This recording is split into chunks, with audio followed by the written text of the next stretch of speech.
Hello guys, good morning, good afternoon, and good evening to all. Welcome to Hartung Family Farms. And today, Daisy's trying to eat things. Stop it. And I forgot my hat, but it is Saturday, the day before I go to Brazil.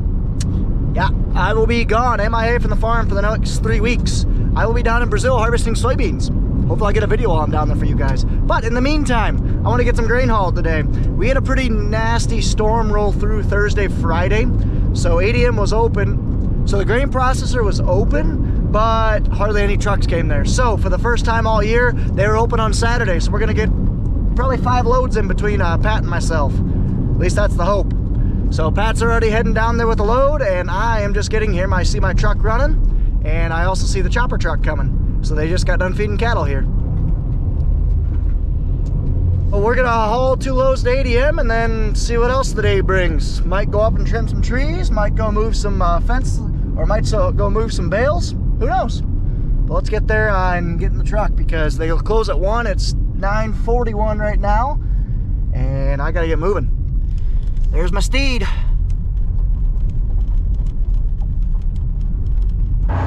Sweet. Let's hit the road, Jack. And don't you come back. No more, no more, no.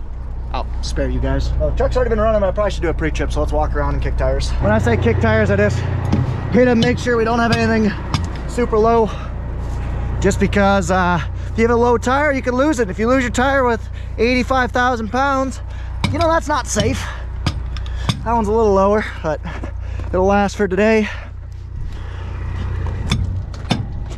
Because all these tires, when they're aired up to 80 or 90, they bounce back. So if you got a dead one that doesn't really bounce back, well, it means you're low. So this one's a little low, probably 60 pounds, and the one in the back's probably 40 or 50. Let's roll. Back. Good hops. Good hops, pups. Got a new CB radio in here, so that's good because I haven't been able to talk to anybody. So, nice job, guys. Appreciate you putting that in there. Now we just need to get the soil pressure sensor fixed so it stops beeping at me. Not a big deal, it just beeps at you, and if I were to have a kind of catastrophic failure, I wouldn't really know about it. Nice thing about this is it's a really short haul. Probably a 15-minute drive max, where it's usually a half hour. So looks like Pat bringing up the rear here. So Pat's also hauling today. So he actually looks like he just got done with his first load. Oh, you got the 2 neighbor trucks in front of him.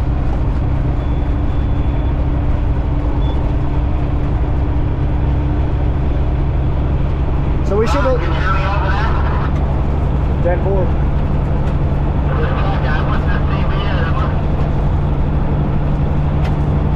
Yeah, it's working a lot better already. Cool, so like I said, we got to get 5 loads in for Nathan at the current bin site we're at, and we'll move the trucks home and see what the day brings. She misses you guys. Made it down here, like I said, a 10-minute trip that's pretty nice. So we're hauling out of the south farm, and the south farm's right off the main divided highway, which takes us right here. So 10-minute haul makes freight costs very cheap. Man, automatic tarps are nice.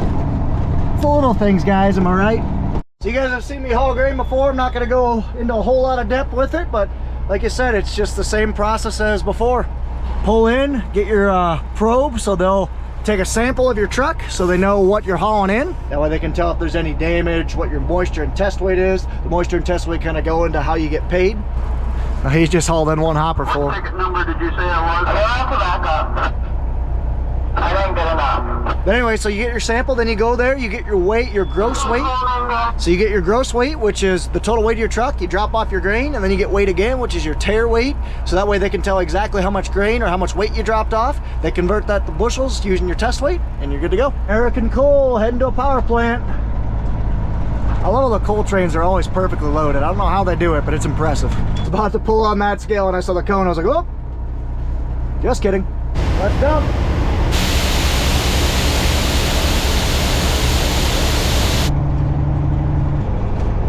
Just getting back to the farm site. Pat is loaded, I see, and he's gonna help me get started, and then he's gonna go.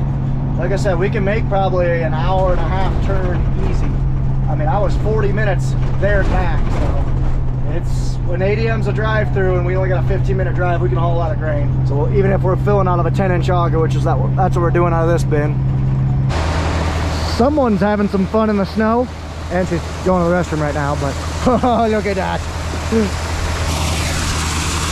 We're loading right now. Hopefully I'll be loaded in 20 minutes. You think she likes snow?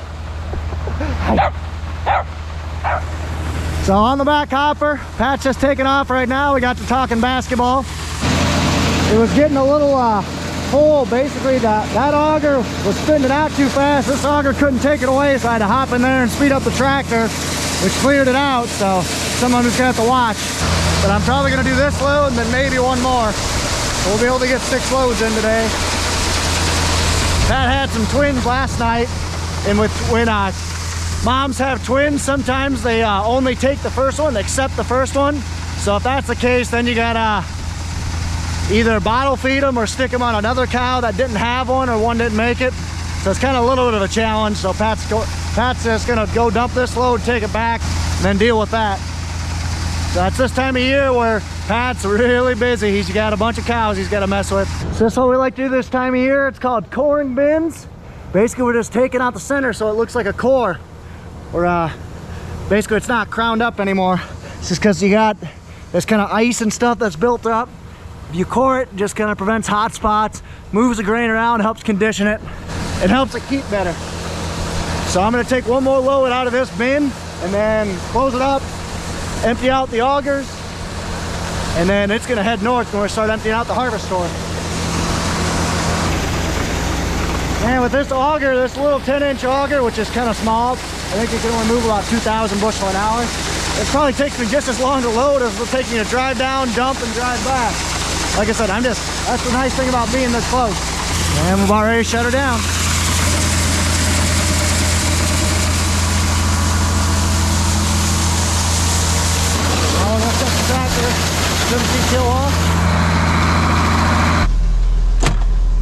I'm just gonna leave it run.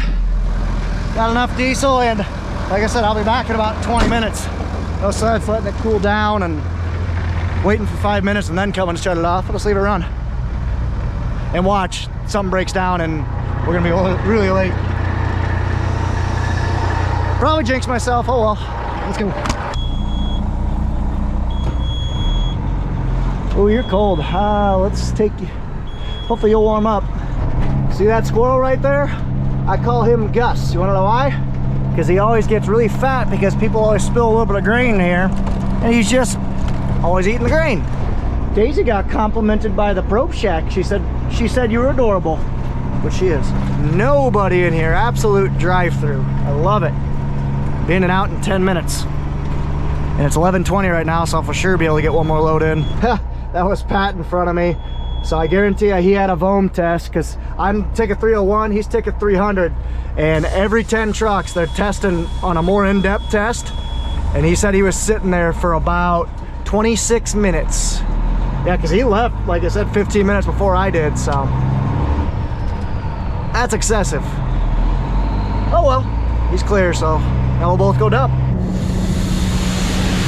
But once it starts going, then it's really easy. That's the blast you guys get blasted with. That way you can't see.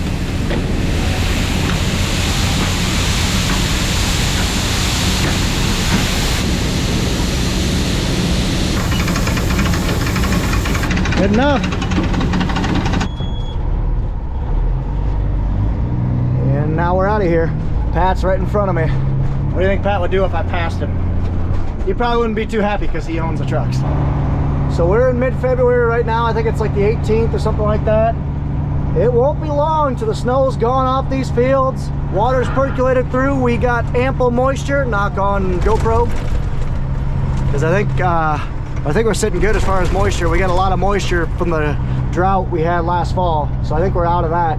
Knock on, like I said, knock on GoPro. But won't be long. We're gonna be in these fields 2 months. We still got quite a bit of work to do. I gotta do a bunch of boundary mapping. We gotta do primary and secondary tillage on 2/3 of our fields still. So we definitely didn't get as much done last fall that we wanted to. So we'll see what we do. He just sits on the seat and watches for me, making sure I'm good, watching over the truck. Such a good trucking dog, aren't you?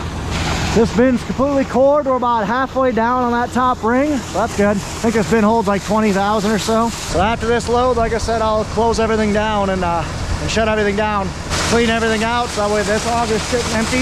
Because you don't want augers to sit full for long periods of time, because if there's any moisture in there, it could freeze and plug up, and it's just not good. Loading.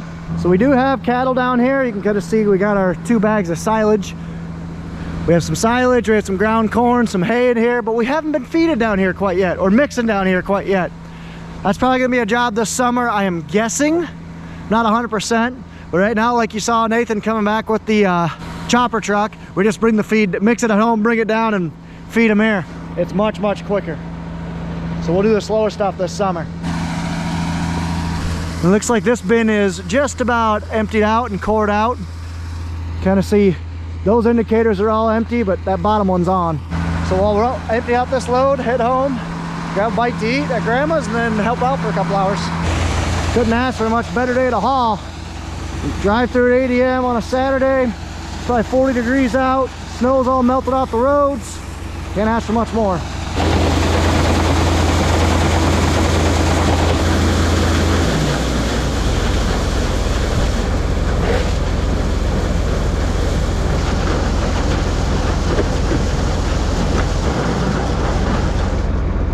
Got that cleaned out as best I can.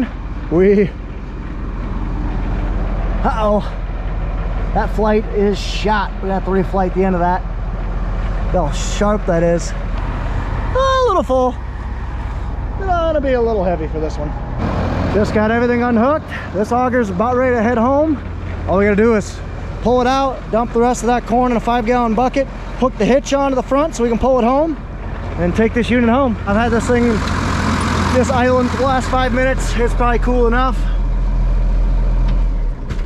Good enough, because you always want to let your tractors idle down after a hard labor. Just good on the engine. All right, let's get out of here. I got Grandma's food waiting for me. Just got probed. Good to go. Last load of the day, so we got 6 in today. Not bad. Not bad for me starting at 9:30 and I'm gonna quit at 1. And that's really not bad. I wish ADM would be open on Saturdays more. I'd be able to do a lot more. Because hey, nobody likes to haul on Saturdays, but we do because we're busy every other day of the week. Especially me, because I got a full-time job at John Deere as a combine engineer. Hence, I'm going to Brazil tomorrow. So this is the rail dump. There's 2 truck dumps and a rail dump. It's called the rail dump because they can burn railroad cards in through here. So they usually want drier corn in the rail dump. I'd say about half the time I get sent here because we usually bring in 14% corn. Well, that's not something you see every day. It's a very nice charter bus on a gravel road.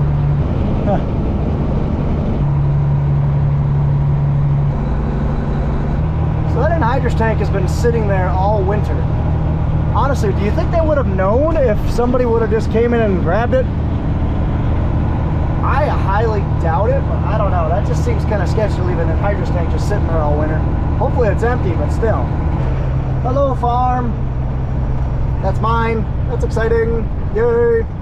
Haven't given you guys your daily dose of Jake break yet. Oh, yeah. She's eating and I'm eating. Steak, beans, corn, or potatoes. So I just said bye to Grandma and I am heading back home because to get ready for my Brazil trip, because like I said, tomorrow afternoon I head to Chicago and head out. So I'm just gonna go ahead and roll this into some Brazil clips. I will be working the whole time. I'll be in a foreign country that is sometimes not safe. So I don't think I'll be doing a lot of exploring around by myself. So therefore I don't think I'll have a lot of footage. So guys, I just realized I did not film an outro. Apologize for that. Don't know why I didn't. Really, genuinely don't. But anyway, it is March 10th right now. I am about a month behind from this video, like as I recorded that video, maybe a little less, 3 to 4 weeks. I just got back from Brazil quite literally today. It was an awesome trip, as you guys have, as I alluded to in this video. I did spend the last 3 weeks in Brazil. I did film a video. I just finished editing it. It should come out probably on Wednesday. You guys are gonna enjoy it. It's really neat being down the southern hemisphere. Other than the fact that the toilet spins in the opposite direction that it does up in North America. My wife is just smiling at me right now. When you're south of the equator, it spins counterclockwise. You're north of the equator. Just pay attention when you flush your toilet the one time. All right. So anyway, thank you guys so much for watching. I really do appreciate it. Take care. Take it easy. Stay safe. And ta-ta for now.